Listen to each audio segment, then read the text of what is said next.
Buen día, hermanos, hermanas, mi iglesia, Ministerio Centro de Intercesión Internacional. Benditos son del Dios vivo y verdadero. Hoy queremos ver algunos capítulos de lo que es maquinación. El significado de maquinación y de maquinar, ya lo vimos en enseñanza en el mes de mayo. Está en el mes de mayo. Ahora queremos ver qué dicen algunos pasajes en un capítulo completo en relación a este mismo tema. Y por supuesto aquí es importante que nosotros nos demos cuenta si nosotros hemos maquinado, si estás en esta circunstancia, y nos vamos a dar cuenta que pues esto realmente al Señor no le gusta. Y bueno, la cuestión es de que generalmente cuando se maquina, lo haces con otra persona o con otras personas o con un grupito. Pero aquí la pregunta sería, ¿dónde empieza la maquinación? Voy a desconectar mis hermanos. ¿Dónde empieza la maquinación? Y mira, generalmente la maquinación empieza, ¿verdad?, en tu corazón, tus pensamientos, en tu almohada, ¿sí? Estás maquinando y estás atando cabos y quieres ver cómo le haces, y después vas y lo platicas y lo comentas y lo sugieres con la persona que tiene el mismo sentir, el mismo pensamiento, a la persona con la que pertenecen al mismo grupito, y realmente todo esto, viene a ser maquinación, y esto no es de Dios. En un diccionario secular, la maquinación dice que es la acción, es una acción o plan secreto entre dos o más personas para preparar o manipular algo que normalmente supone un beneficio o un perjuicio, ¿sí? Un beneficio para los que están maquinando y un perjuicio para aquellos en contra de los que se está maquinando, ¿sí? Dice proyecto o acechanza artificiosa y oculta. Es algo que se hace ocultamente, no lo haces abiertamente. Dirigida regularmente a mal fin. Y sinónimos de maquinación o de maquinar viene a ser trama, intriga, confabulación, conspiración, complot, ¿sí? Entonces, mis hermanos, esto es muy tremendo porque, cuando crucificaron a Cristo fue con un complot, con una maquinación, ¿sí? Y esto sucede en las iglesias, por eso queremos ver esto, ¿sí? Y esto al Señor no le gusta. Es muy fácil que cuando alguien pertenece a un grupito, porque no te rechacen por pertenecer a ese grupito, te incorporas, fluyes en lo que estén maquinando, ¿sí? Y eso no es de Dios, porque estamos o debemos estar en la iglesia donde Dios nos muestra, nos revela, nos habla, pero no es en sí, ¿verdad?, para que tú te confabules con otra persona en contra de una tercera. Entonces Dios te manda a determinada iglesia que tiene que tener una cobertura, porque ahí te va a tejer con el resto de las personas que el Señor mandó ahí. Mucha gente se congrega en determinada iglesia, pero no porque el Señor la haya mandado, ¿sí? Entonces, el Señor nos manda a una iglesia, ¿verdad?, porque nos va a tejer con las otras personas que ha mandado, con sus otros hijos, con sus otros creyentes, con sus otros ministros, etcétera, ¿sí? Entonces nosotros tenemos que tener cuidado, porque no sea que tú estés en un lugar que el Señor no te mandó, y aún estando ahí sin que Dios te haya mandado, entres o fluyas, ¿verdad?, en un maquinar por acontecimientos que estén al interior de la iglesia. No hay una iglesia perfecta, sí, porque la iglesia somos los creyentes, y todo creyente estamos en un proceso de cambio, de transformación por el Espíritu Santo. Entonces aquí es muy importante, mis hermanos, que nosotros recapacitemos. Y yo te digo una cosa, creo que yo ya lo dije, porque así es como me lo ha hecho sentir el Señor, ¿verdad?, que Dios está escudriñando el corazón, ¿sí? Vamos a ver aquí en Génesis 37, vamos a leer todo el capítulo, ¿verdad? Cómo los hermanos de José maquinaron, los hermanos de José tramaron quitarle la vida, ¿sí? Y obviamente que al no poder hacer esto, ¿verdad? Lo vendieron a los ismaelitas. Esto realmente trajo muchas consecuencias y yo te digo que en el corazón de los hermanos de José había maldad. Mismo Esteban en Hechos 7 dice que los patriarcas tenían envidia. Entonces, esto salió de sus corazones porque había maldad. Pero una de las cosas que yo te digo es que Dios todo lo convierte a bien. Todo lo convierte a bien. ¿Sí? Vamos a leer. ¿Sí? Capítulo 37. Habitó Jacob en la tierra donde había morado su padre, en la tierra de Canaán. Esta es la historia de la familia de Jacob. José, siendo de edad de 17 años, fíjate bien que es una edad, hermano, hermana, pues es una etapa de transición que los jóvenes necesitan reconocimiento, que necesitan amor, que necesitan apapacho del padre, que necesitan sentirse aceptados, que necesitan un abrazo, que necesitan que les pongan atención, ¿sí? Entonces él tenía 17 años, dice, apacentaba las ovejas de sus hermanos, y el joven estaba con los hijos de Bila y con los hijos de Silpa, mujeres de su padre, e informaba José a su padre la mala fama de ellos. O sea que sus hermanos de José, hijo de Jacob, tenían mala fama. Al parecer, mis hermanos hacían cosas indebidas, ¿sí? Dice el 3, y amaba Israel a José, es decir, amaba Jacob a José más que a todos sus hijos, porque lo había tenido en su vejez.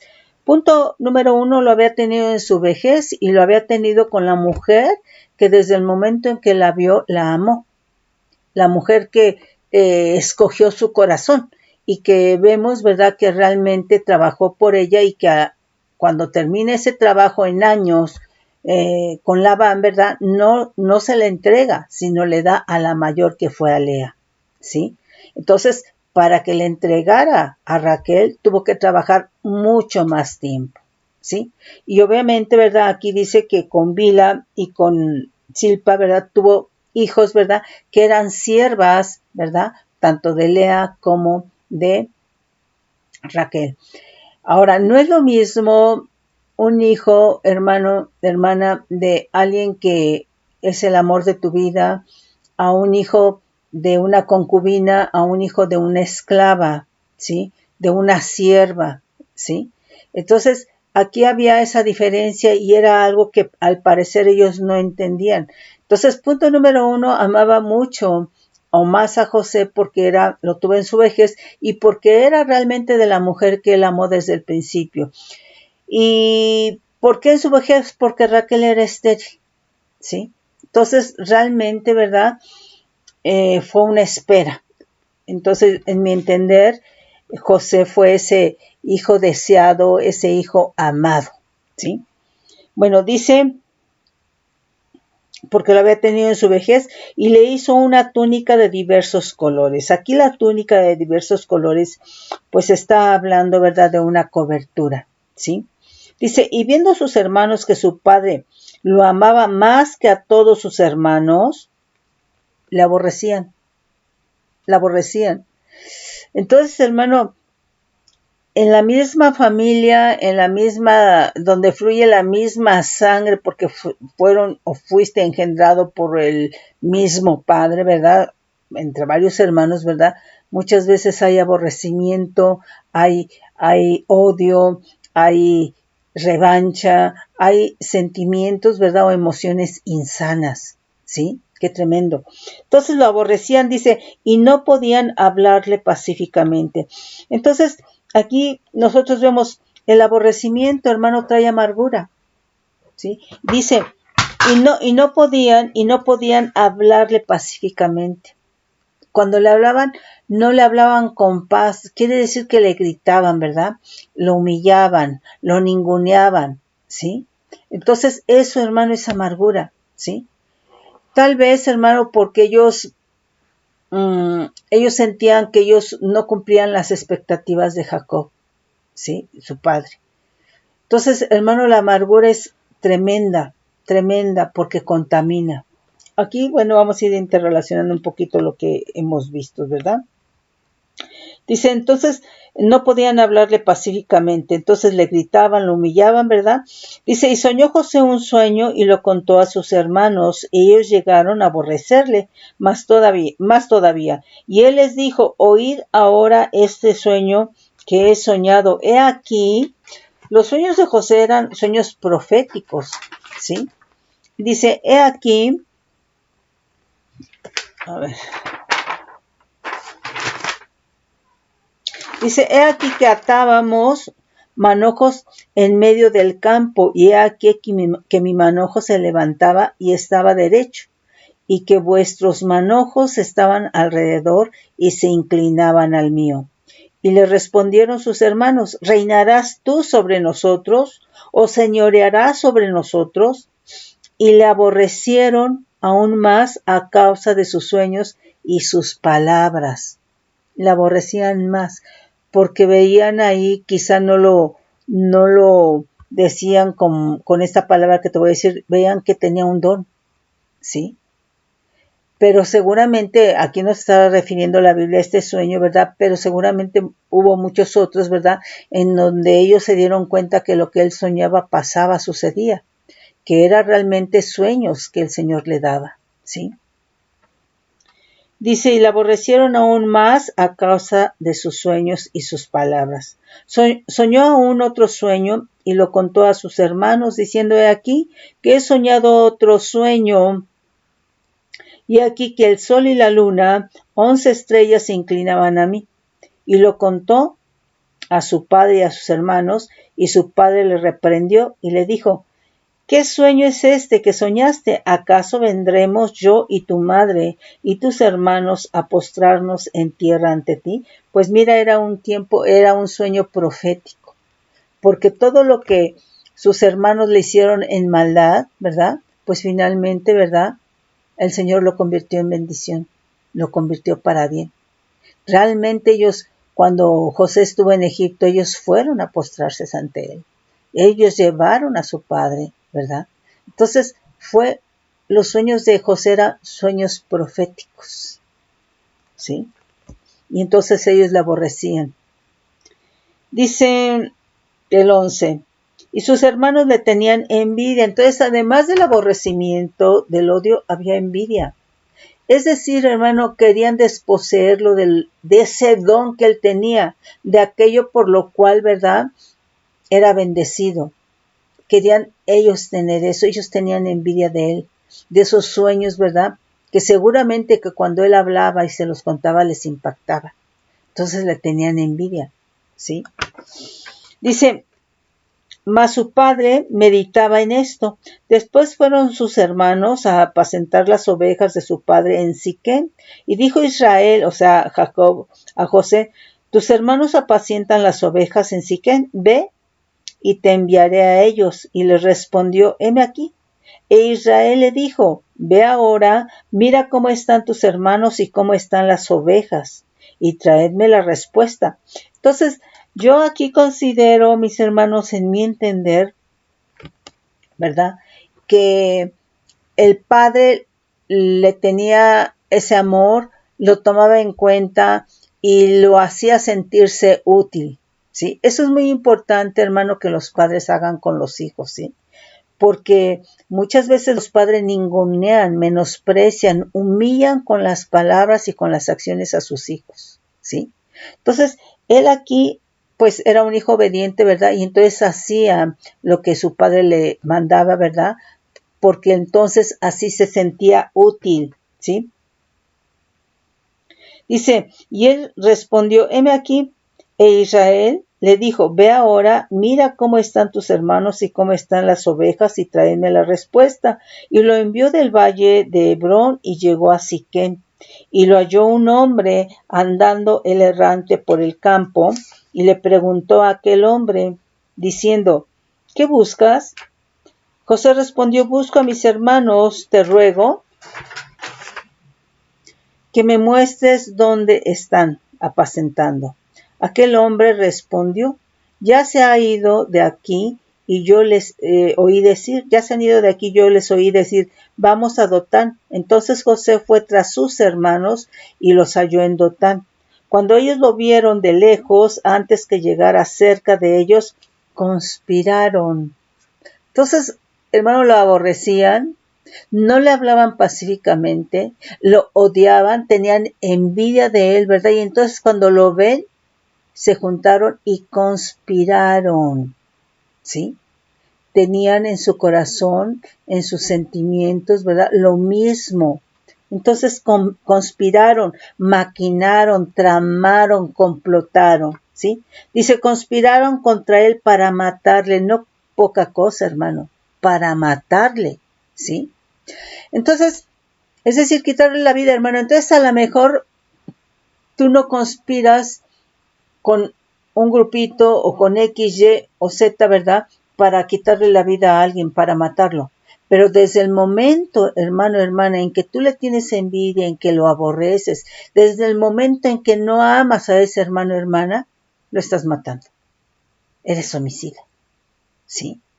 Entonces, esto, hermano, está tremendo porque eso te lleva desde el momento en que no amas al hermano o la hermana, desde el momento en que te cae gordo el hermano o la hermana, por lo que quieras, porque tiene un ministerio, porque es constante, porque ha crecido, porque tiene unción, por lo que tú quieras, ¿sí? Entonces, desde el momento en que tú no le amas y te juntas con alguien, puedes estar conspirando, ¿sí? Entonces tenemos que tener mucho cuidado, hermano, porque es muy fácil que nos engañemos que estamos en Cristo, ¿sí? Dice, y dijeron el uno al otro, he aquí, viene el soñador. Ahora pues venid y matémosle, ¿sí? Y echémosle en una cisterna y diremos, alguna mala bestia lo devoró y veremos qué será de sus sueños. Entonces, fíjate, eso era lo que le iban a decir al papá. Entonces, además eran mentirosos. O sea, ellos, hermano, tenían mala fama. Hacían cosas malas, ¿sí?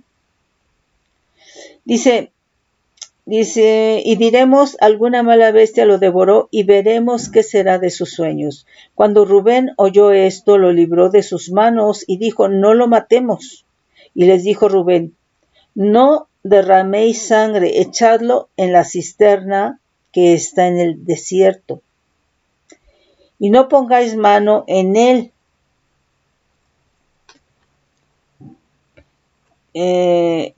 Mano en él, por librarlo así de sus manos, para hacerlo volver a su padre. Sucedió pues que cuando llegó José a sus hermanos, ellos quitaron a José su túnica, la túnica de colores que tenía sobre sí. Entonces, fíjate, mi hermano, mi hermana, aquí es algo importante porque esa túnica que tenía José era una cobertura. Entonces, la cobertura es una protección para tu vida. Y eso va a impedir que el enemigo te toque. Pero ellos, para poderlo tocar, le quitaron la túnica, le quitaron la cobertura. Y aquí, mi hermano, muchas veces, mi hermana, el mismo creyente, estando bajo una cobertura apostólica, ¿verdad? Solito se quita su cobertura por cuanto no pones al tanto a la autoridad de si vas a salir o de cosas que estés haciendo. Es muy importante, hermano, que tú informes a la cobertura de lo que haces. ¿Sabes por qué? Porque es como cuando un niño ya se quiere ir solito a la escuela, ya no quiere que papá, mamá lo lleven, entonces se va solito, ¿verdad? Pero en lugar de entrar a la escuela, se va de pinta. ¿Se salió de la cobertura? Sí. Y puede sufrir consecuencias muy graves, ¿sí? Entonces, así es el enemigo, hermano.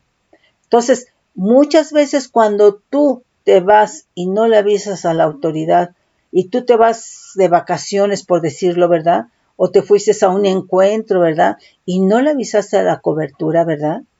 ¿Sabes qué va a pasar? Que tú estás destruyendo en tu vida esa cobertura. Porque es como si te fueras de pinta, hermano, hermana, ¿sí? Entonces, ¿el enemigo puede obrar en esas circunstancias? Claro que sí. Porque ellos, hermano, para obrar sobre él le quitaron la túnica, le quitaron la cobertura. Qué tremendo, ¿sí? Le quitaron la túnica de colores que tenía sobre sí. Y le tomaron y le echaron en la cisterna, pero la cisterna estaba vacía. No había en ella agua. Y se sentaron a comer pan, y alzando los ojos miraron, y aquí una compañía de ismaelitas que venía de Galaad, y sus camellos traían aromas, bálsamos, mirra, e iban a llevarlo a Egipto. Entonces Judá dijo a sus hermanos: ¿qué provecho hay en que matemos a nuestro hermano y encubramos su muerte? Venid y vendámosle. O sea, ellos comerciaron, hicieron negocio, mercadería con la vida de su hermano, ¿sí? Con José. Dice: vendámosle a los ismaelitas y no sea nuestra mano sobre él, porque él es nuestro hermano. Ay, qué barbaridad, ¿verdad? Nuestra propia carne, qué considerado. Dice: y sus hermanos convinieron con él, y cuando pasaban los madianitas mercaderes, sacaron ellos a José de la cisterna y la trajeron arriba, y le vendieron a los ismaelitas por 20 piezas de plata. Y llevaron a José a Egipto. Después Rubén volvió a la cisterna y no halló a José dentro, y rasgó sus vestidos y volvió a sus hermanos y dijo: el joven no parece. ¿Y yo? ¿A dónde iré yo? Entonces tomaron ellos la túnica de José y degollaron un cabrito de las cabras y tiñeron la túnica con su sangre. O sea, esto, hermano, que hicieron es maldad. Esto lo hicieron para encubrir, por supuesto, su pecado, pero esto es maldad, ¿sí? Entonces degollaron un cabrito de las cabras y tiñeron la túnica con sangre, y enviaron la túnica de colores y la trajeron a su padre y dijeron: esto hemos hallado, reconoce ahora si es la túnica de tu hijo o no. Y él le reconoció y dijo: la túnica de mi hijo es. Alguna mala bestia lo devoró. José ha sido despedazado. Entonces Jacob rasgó sus vestidos y puso cilicio sobre sus lomos, y guardó luto por su hijo muchos días. Fíjate qué dolor tan grande trajeron a la vida de Jacob, a la vida de su padre. Hubo mentira, hubo maldad. ¿Por qué? Porque degollaron una bestia para llenar la túnica de sangre, y que viera que realmente había sido despedazado por una bestia. Pero esto todo fue mentira, fue maquinación, fue un complot en contra de José, porque tenían mal corazón, tenían mala fama, ¿sí? Pero Dios todo lo convirtió a bien. Gloria al Señor, ¿sí? Entonces, esto por supuesto trajo en la vida de Jacob, ¿verdad?, una orfandad de descendencia, porque le guardó luto. Para él su hijo murió, ¿sí? Le guardó luto. Entonces experimenta ese dolor, ¿verdad?, esa orfandad de descendencia, de no tener a un hijo, ¿sí? De perder a un hijo. Dice: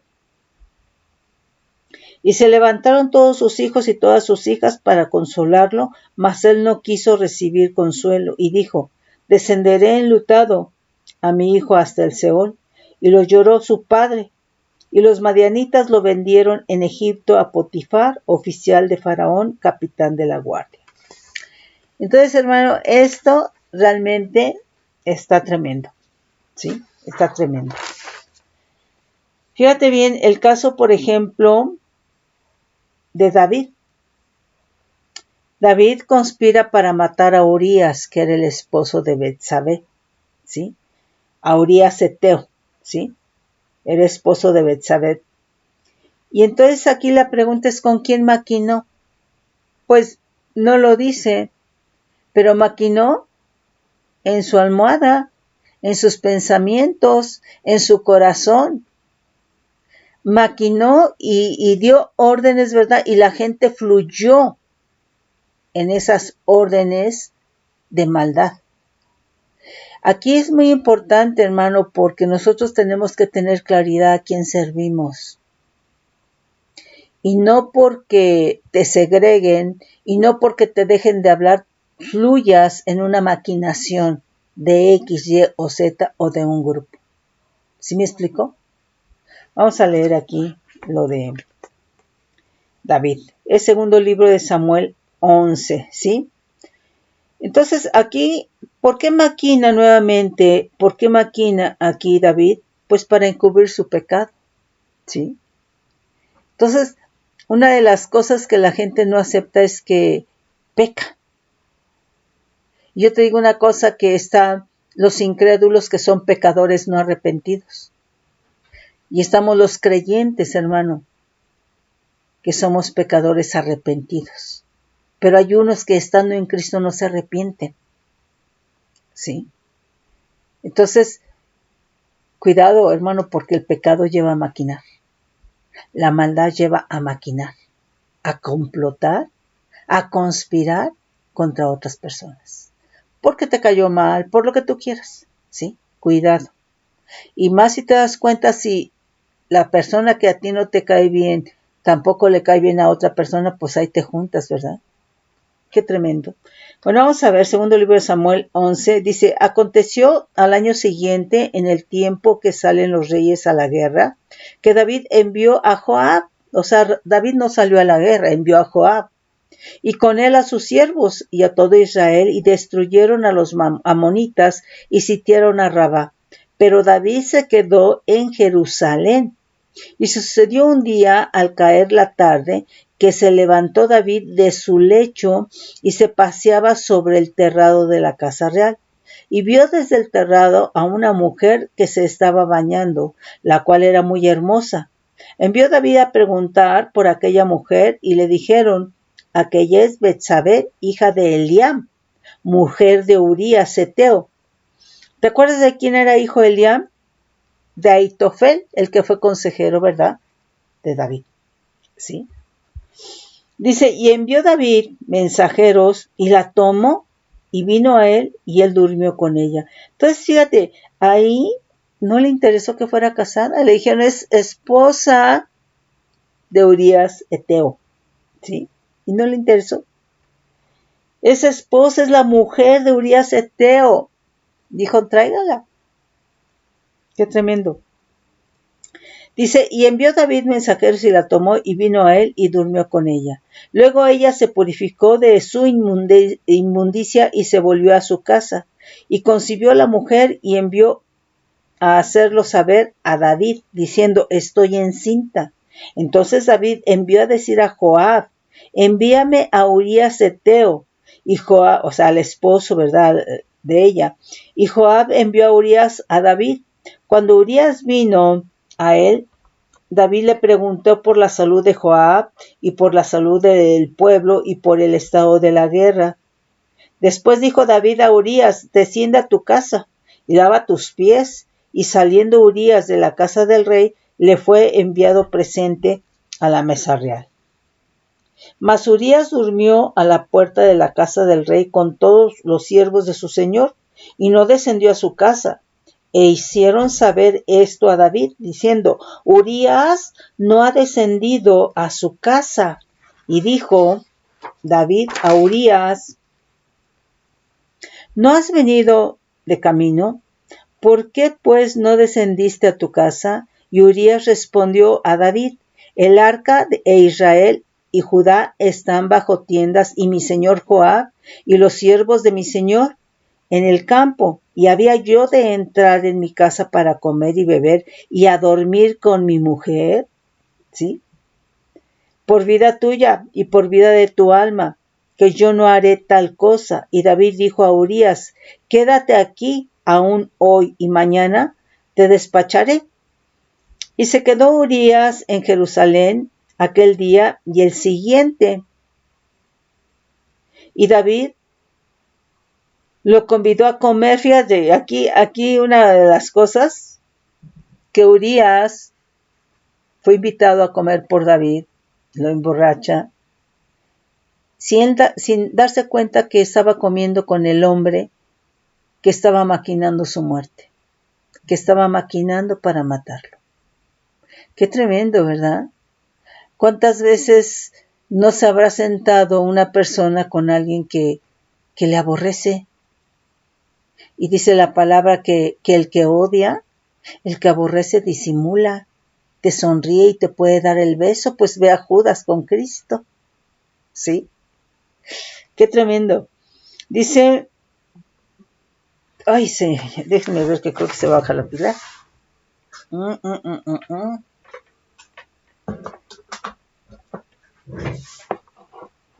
Ok, creo que ya.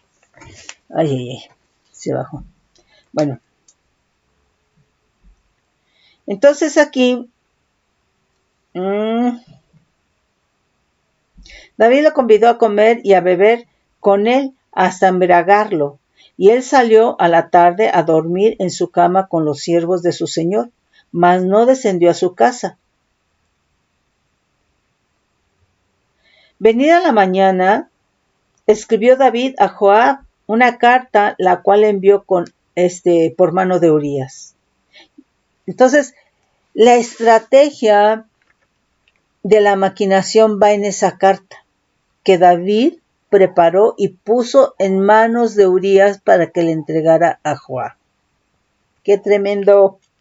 Venida la mañana, escribió David a Joab una carta, la cual envió por mano de Urías. Y escribió en la carta diciendo, poned a Urías al frente en lo más recio de la batalla y retiraos de él para que sea herido y muera. Entonces, aquí la cuestión es que, pues, era una orden del rey. Pero ahora, hermano, tú tienes que saber a quién sirves. Tú tienes que saber quién te dio la salvación. ¿Sí? Tenemos que permanecer fieles en aquel en el cual hemos creído. ¿Sí? Entonces, aquí Joab recibió la carta de la maquinación de David en contra de Urías. Fue entregada esa carta por mano de Urías, ¿sí? Y le está diciendo qué es lo que tiene que hacer. Entonces aquí, pues, recibió esa orden, ¿verdad? Y yo no sé aquí, a lo mejor él hubiera dicho, no, pues, ¿cómo lo voy a poner, no? O sea, ¿cuál es el motivo? ¿Por qué? ¿Sí? Qué tremendo. Dice, así fue que cuando Joab sitió la ciudad, puso a Urías en el lugar donde sabía que estaban los hombres más valientes. Y saliendo luego los de la ciudad, pelearon contra Joab, y cayeron algunos del ejército de los siervos de David, y murió también Urías heteo. Entonces envió Joab e hizo saber a David todos los asuntos de la guerra, y mandó al mensajero diciendo, cuando acabes de contar al rey todos los asuntos de la guerra, si el rey comenzare a enojarse y te dijere, ¿por qué os acercasteis demasiado a la ciudad para combatir? ¿No sabíais lo que suelen arrojar desde el muro? ¿Quién hirió a Abimelech, hijo de Jerobal? ¿No echó una mujer del muro un pedazo de una rueda de molino y murió en Tebes? ¿Por qué os acercáis tanto al muro? Entonces tú le dirás, también tu siervo Urías heteo es muerto. Fue el mensajero y llegado contó a David todo aquello que Joab le había enviado. Y dijo el mensajero a David, prevalecieron contra nosotros los hombres que salieron contra nosotros al campo, bien que nosotros les hicimos retroceder hasta la entrada de la puerta. Dice, pero los flecheros tiraron contra tus siervos desde el muro, y murieron algunos de los siervos del rey. Y murió también tu siervo Urías heteo. David dijo al mensajero, así dirás a Joab, no tengas pesar por esto, porque la espada consume ora a uno, ora a otro. Refuerza tu ataque contra la ciudad hasta que la rindas. Y tú, alíñate. Oyendo la mujer de Urías que su marido Urías era muerto, hizo duelo por su marido, y pasado el luto, envió David y la trajo a su casa, y fue ella su mujer, y le dio a luz un hijo. Mas esto que David había hecho fue desagradable ante los ojos de Adonai. ¿Sí? Entonces, obviamente que a estas alturas, mi hermano, mi hermana, no se había arrepentido. No se había arrepentido David. Hizo lo que hizo y para él estuvo bien. Él maquinó la muerte de Urías, Eteo, esposo de Betsabé. Entonces, pero dice que esto no fue agradable a los ojos de Dios, ¿sí? Entonces Joab aquí, pues recibió la orden, la carta, ¿verdad? Pero se confabuló con él, porque así le convino, porque era del mismo equipo, por lo que tú quieras. Por eso, hermano, es muy importante saber a quién servimos. Porque yo te digo una cosa, que por ejemplo en el caso de la conspiración o el complot que hizo Judas Iscariote, los apóstoles no se alinearon a Judas Iscariote. ¿Sí me explicó? Entonces, va a haber consecuencias de si te alineas o no te alineas a una maquinación, sí va a haber consecuencias. Quizá hijo A, ¿verdad? No recuerdo, ¿verdad? Mantiene su posición, su cargo, ¿verdad? Su privilegio, ¿sí?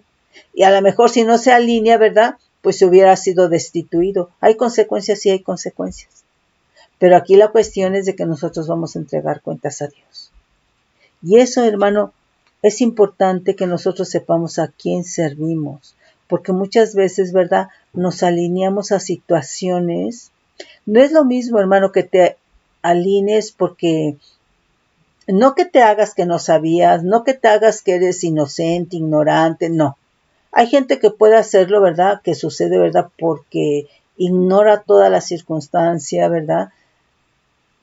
Y es utilizada.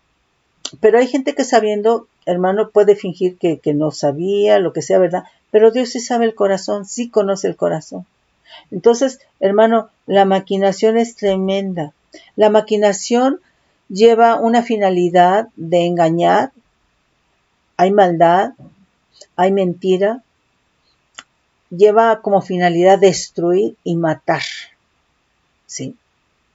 Y esto, hermano, inicia, ¿verdad? En tus pensamientos, en tu corazón, en tu almohada. Esto, hermano, es muy tremendo porque, pues en las iglesias, hermano, tristemente se forman grupitos, ¿sí? Y grupitos maquinan contra otros grupitos, o un grupito maquinan contra una persona. Y hermano, esto es tremendo. Y vemos que ahí, ¿verdad? Esa maquinación, en el caso, por ejemplo, de David, dice aquí, ¿verdad? Al último, mas esto que David había hecho fue desagradable ante los ojos de Adonai. Fue desagradable. Y por eso, hermano, ese hijo, ¿verdad? Murió. Entonces, hasta que él realmente llega a Natán y le hace saber realmente a través de lo que le cuenta, ¿verdad? Y lo confronta, es cuando se da cuenta. Y cuando muere el hijo, es cuando se arrepiente.